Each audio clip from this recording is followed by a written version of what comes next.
with Sun to Shine Astrology and Tarot. And this week's going to be a little bit of a different week. For one thing, this is a highly charged week, full of a lot of negative energy. We are going to be discussing the week of November 1st through the 8th. This is the election week in the United States of America. And we have a very polarized environment and full of a lot of very rigid belief systems and opinions. And it is not my goal of my channel to impose any of my political views onto my audience. I am very respectful of anybody who has any belief system, and therefore negativity is just not permitted on my channel, nor is any kind of negativity coming from me. Like, it can't come from me and it can't come from you.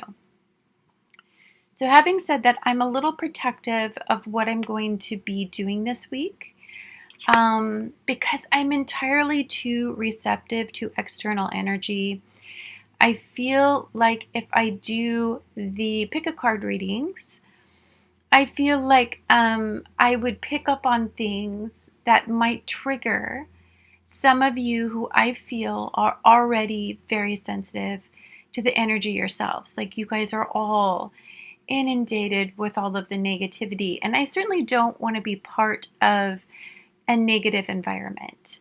So I really was going to dive into the astrology of Joe Biden and Donald Trump, and then the aspect that's going to be happening on election day at time of closing.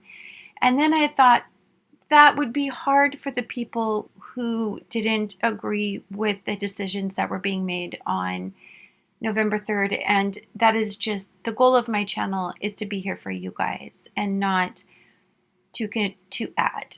So I don't think I am going to be doing the pick a card readings this week. And this will be the only video that I release regarding the astrology. I will be releasing my cute little flip throughs and walkthroughs and stuff like that, because I think what this channel needs to be is a safe haven for your vibe. But it's pretty intense. So I'm going to be gentle and extremely in the middle. And that may be frustrating even for some of you to hear a middle perspective, a very elevated and broad perspective, and not so much a perspective coming from a specific side. And if that's offensive to you, I really wouldn't turn on any media this week, because that will lower your vibe. And if you are rigid in your belief systems, why subject yourself to any negativity? Having said that, I do want to talk about the aspects that are at play. So on the day of the election, the Mercury in Libra goes direct. So Mercury, the planet that rules your mind and the environment, the day-to-day living, the stimuli that you react to, the reactions of others and how you react to it, it's going direct. It's been retrograde in Libra. So some of you may have felt what it's like to go through Mercury retrograde in Libra. And what that is a lot of stuff come up in your relationships. Past-based stuff, deeply submerged stuff can sometimes come up because the sun's in Scorpio. And stuff that very triggering energy, your relationships may have triggered you in some way to show you something about yourself that you needed to possibly work on and be conscious of. For some of you, it could have been an ex reaching out to you, and that ex wanting to reconnect, because that often happens during a retrograde. Also, regrets come up. Regrets about past connections. Regrets about your behavior in past connections. Areas you wished you would have compromised in. You would have been, there would have been more peace and resolution in.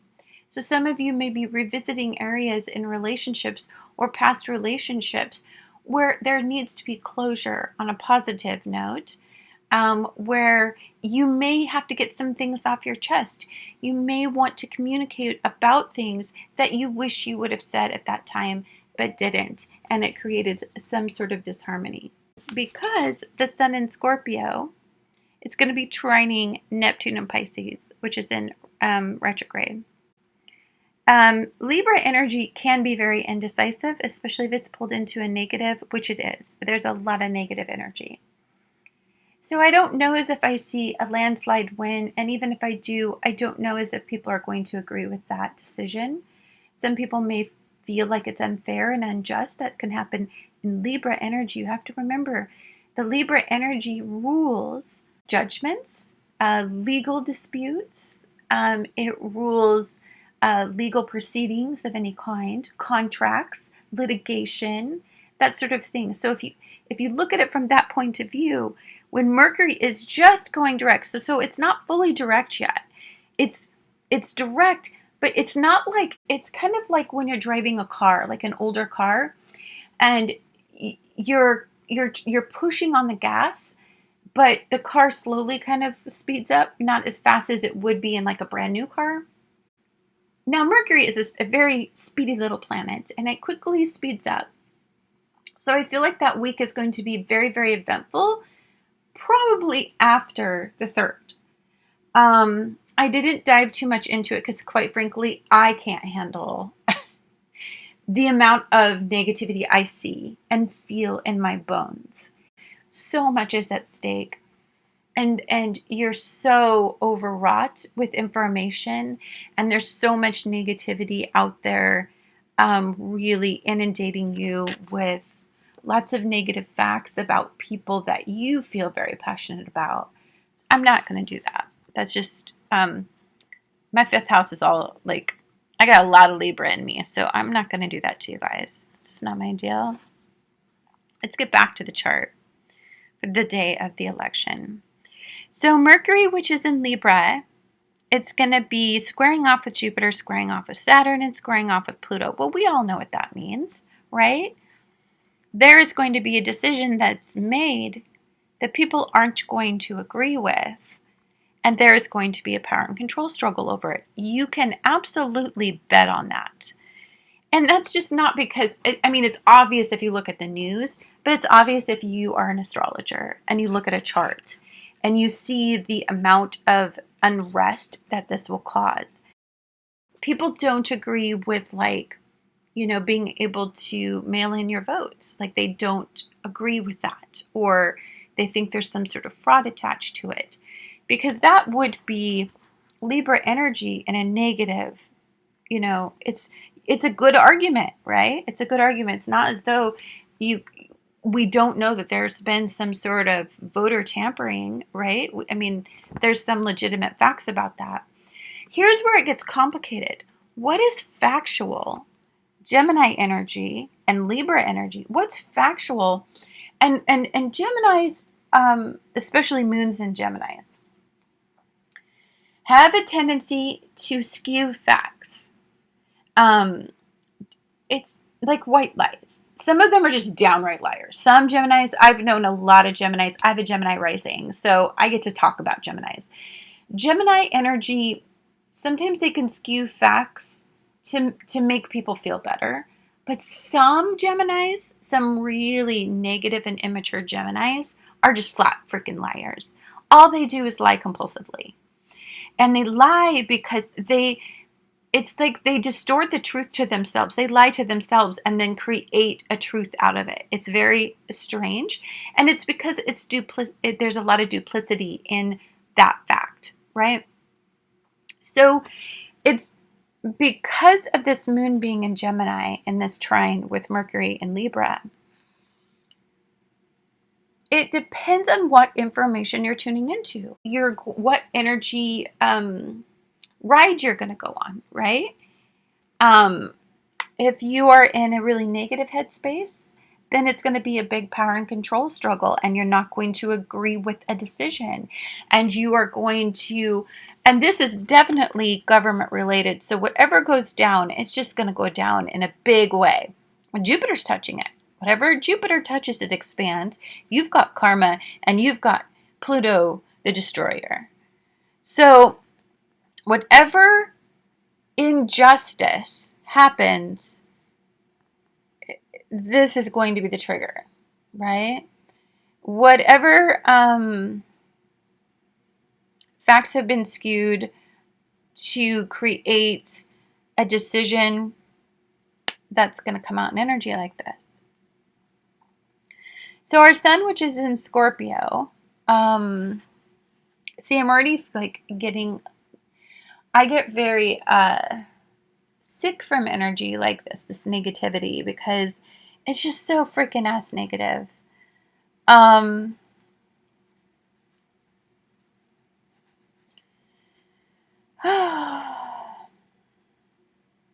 This really is triggering a lot. I was looking at the astrology. This is really triggering a lot of what happened in 2016, but on steroids. I feel like we can expect kind of what happened in 2016 to turn around and happen again, because there's this retrograde energy in Mars, which is squaring off with all of this, the Jupiter and the Pluto energy, opposing Libra. So if it's in retrograde, there's something that you're revisiting, and this is something that obviously you're going to be angry about, upset about, disillusioned about, because Neptune has a big part in here. And we will talk about that, because it's Neptune is in Pisces, which is squaring off with the moon in Gemini. So this is going to make people incredibly argumentative and selfish and ego-oriented. And you're just going to care about the day-to-day life and not the big picture. If you are in a negative headspace. This is about stealing and taking what you think you deserve, what you think is yours. It's a very egocentric mindset. And it's about you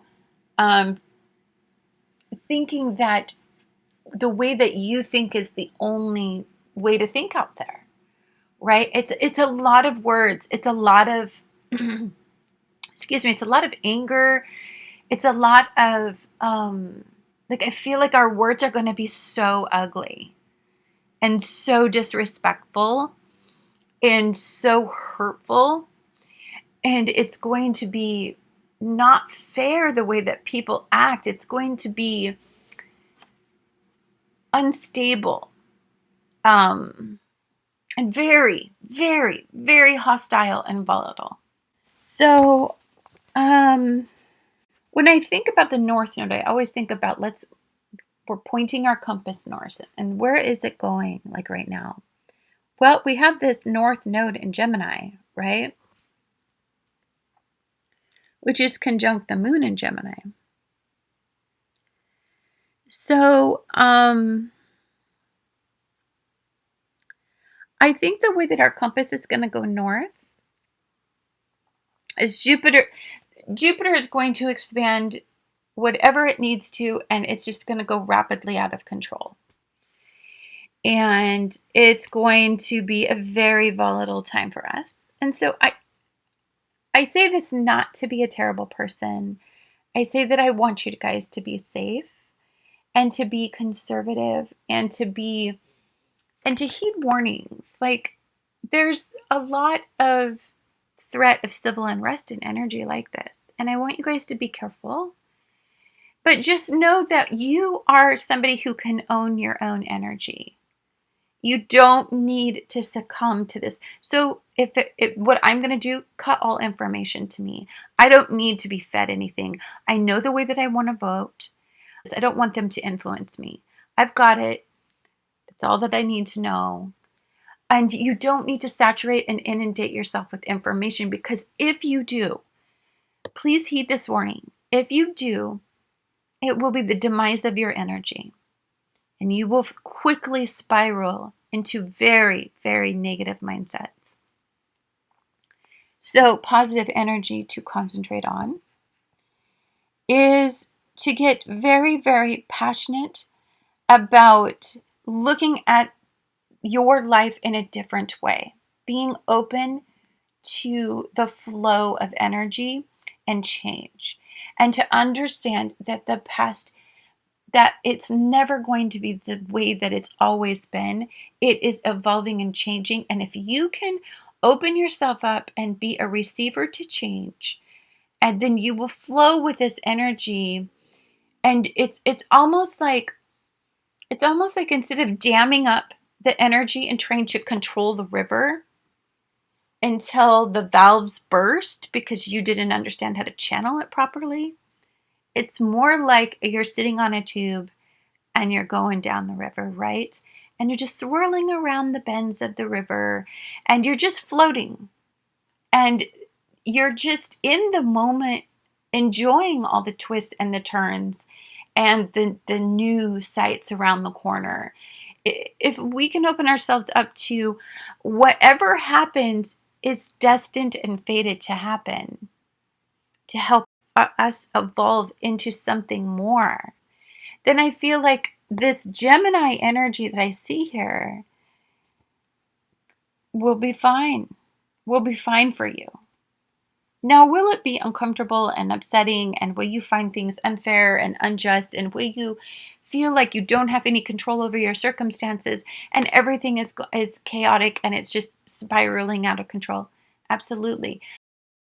Understand that what it's doing is it's really defining who we are and what we need, and simplifying what we should be identifying with and what we should be valuing most. Now, for some of us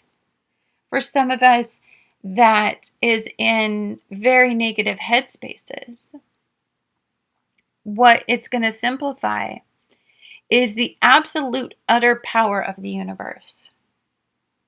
Because Uranian energy is in a quincunx with Venus, and Jupiter is in a quincunx with the North Node and the Moon in Gemini. So our Moon, which rules emotion, right? The way we process our emotions and the way that we exhibit our emotions. And then Venus, the way we love our partnerships, our bonds, and our unions. Unexpected things come up in energy like this. Unpredictable, which I can tell you the Tauruses don't like unpredictability. Libras don't like unpredictability, especially in their partnerships, their bonds, and their unions. And Geminis, if they have a lot of unpredictable things, can emotionally go along that wave. And so it's almost like what I feel like is kind of like a mob mentality. It's easy to get caught up in a mob mentality. It's not your mentality initially, but when there's a mob of people and that vibe is, and you're exposed and you're in the middle of that vibe, it's like you just go along with that vibe. So what you have to master is, what vibe are you going to attach to? Are you going to attach to a bunch of unboxings like I'm going to do this week, and to things that I really love and just playing in a positive way with and being very conservative with what's going on? Or am I going to turn on TV and just watch all the crap go down and be physically ill and upset and really attached to all the people that don't have control over themselves? I have control over me. My energy, you understand what I'm saying? You're responsible for you. That is what a Mars and Aries in retrograde is all about. You're responsible for you. You're learning how to have some self-control. You're learning how to concentrate on yourself. You're learning how to identify with the right things, with the right things to stand up for, and to become a voice for or about, or for you to, get back in touch with humanity. But it starts with you, right? Simplifies you. I mean, if you are really attached to things and superficial things, this is going to be scary for you, because a lot of what's going to happen is going to spiral the material world kind of out of control. If some of you are simple and conservative with your needs and wants, and then that's when Saturn and Jupiter and Pluto come in and they make sure you're okay. And Spirit comes in and it makes sure, if you just keep it simple, then it's just going to stay simple for you. If you want to go up there and get caught up in all the energy and all the hype and all the drama and that's all Gemini energy. I mean, you do you, but damn, you're going to have a week, man. And I don't wish that for you. But yeah, I just think that just for my own mental health and well-being, that I think it's best to be conservative online and not really pour too much energy into absorbing the negative aspects, because I just don't deserve that. Like, I'm not going to do it for people. Like, I am going to kind of have a mentality of save myself for this week. I advise you to do that, because the sextile that I'm talking about in your sense of self, if you know that you are predisposed, you have a weakness, right? I have a weakness that when I feel energy that's negative, it just shuts me down and brings me down. And I get into a place where I take on other people's energy as if it's my own. And it literally siphons the positivity out of me, especially if that person's in a negative headspace. That is a weakness of mine. It's my kryptonite. So if I know that about me, that's retrograde energy. So Mars in Aries, retrograde. If I know that about me, and I accept that weakness as my own, right? And I identified it, then I can sextile it and the moon in Gemini, and I can adapt to the fact that there are just some things I can't handle. And my ego isn't tied up into making other people happy. It's making me happy and doing what's best and healthy and mentally sustainable for me. I hope you guys get something out of this, because I care about you. I want you guys safe. Please, please, please. Yes, this is our fight as a collective, but how we choose to fight. There are harmonious and powerful ways to protest outcomes that we don't agree with. We don't need to impose our power over other people and make them submit to us. Dang it, if you're like that, you are going to have the hardest week you've had in a really long time. And I don't want that for you. So just go out there and be careful and be mindful of you and simplify your energy and be safe. And I look forward to talking to you guys again next week. We do have a lunar eclipse coming up in Gemini on November 30th. And I honestly believe, from my perspective, I have not looked at the entire month, but from my perspective, just looking at the lunar eclipse that is going to be in Gemini, there is going to be, I think Donald Trump is going to have one ecliptic event I don't think his son has ever seen before. And I think it's going to maybe open up that door where all those, he's going to find the key to the closet. It's going to unlock that door, because ecliptic events of that magnitude usually do. But anyhow, guys, good luck. And I'll talk to you guys again next week.